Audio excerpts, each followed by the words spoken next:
Okay, we're talking about how next generation operations of transceivers in a box that's about that size over there and on wheels, and it would be moved connected to a small parabolic antenna, and that way you don't have to have a large parabolic antenna available around you. It costs about, I would say, about 30,000, 20,000, and then this over here will be paid for by the same amount, so you'd be out of about 50,000 for for this entire operation.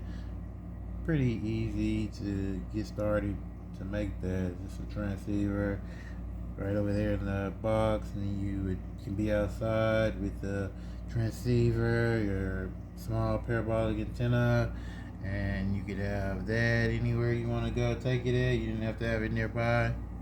Yeah.